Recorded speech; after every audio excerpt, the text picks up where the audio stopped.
Hi, Christ Church School students. This is John Garin. What I'm going to share with you is a little bit of my workshop. It's not a big workshop. It's more like a workbench. I have some tools in the workbench down below in the drawers and stuff like that.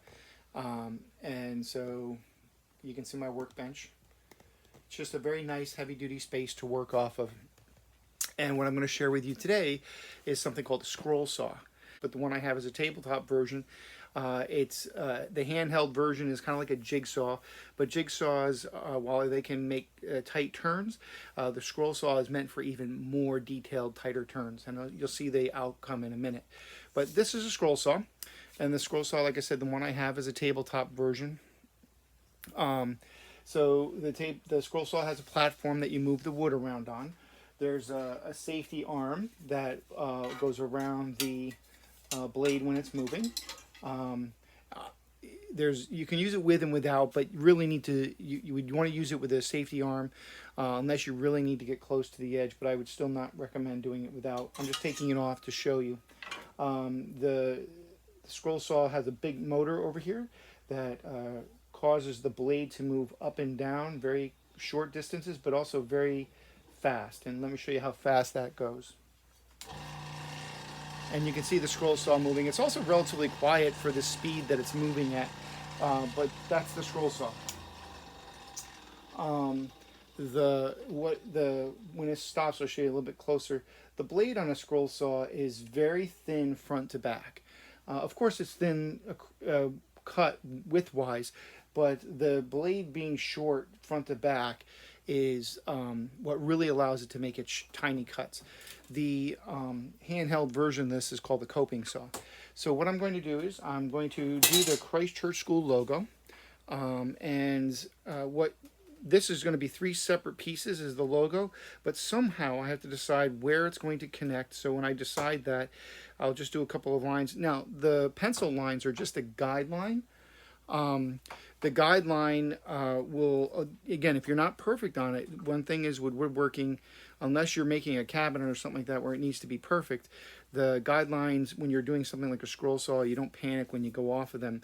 You just compensate, because you don't want to have jagged edges, you want to have smooth edges. So you curve back around as quick as you can. So I'll show you how this works in a second, and I'll get it going.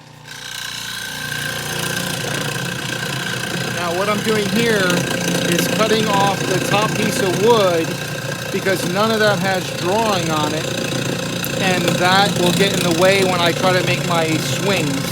I'll show you in a second. Okay, so you don't want to have like this big arm here because when it swings around in the back, it'll hit the back piece. So you want to have as few pieces as possible. I can actually cut this one the way it is, and I'm going to show you what that's like.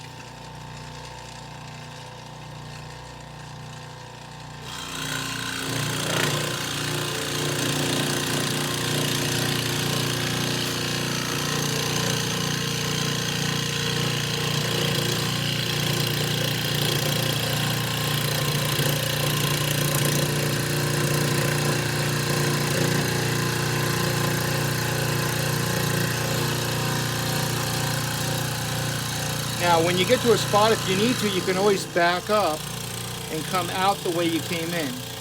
Just don't pull really hard. You don't want to break the blade. You just slowly back it out. All right? And then you can come in from a different angle.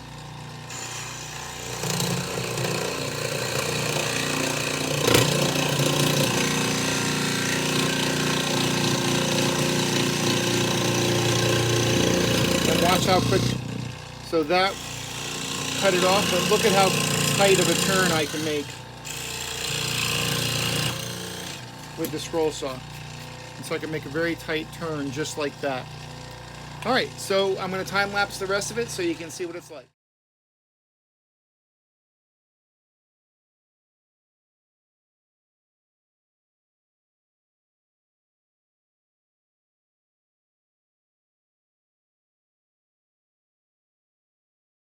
So when you're done, you have the rough cut, and then you just come over with sandpaper, rough down the edges, and also you want to sand off the lines where you were off a little bit, or the extra lines that you knew you weren't supposed to cut.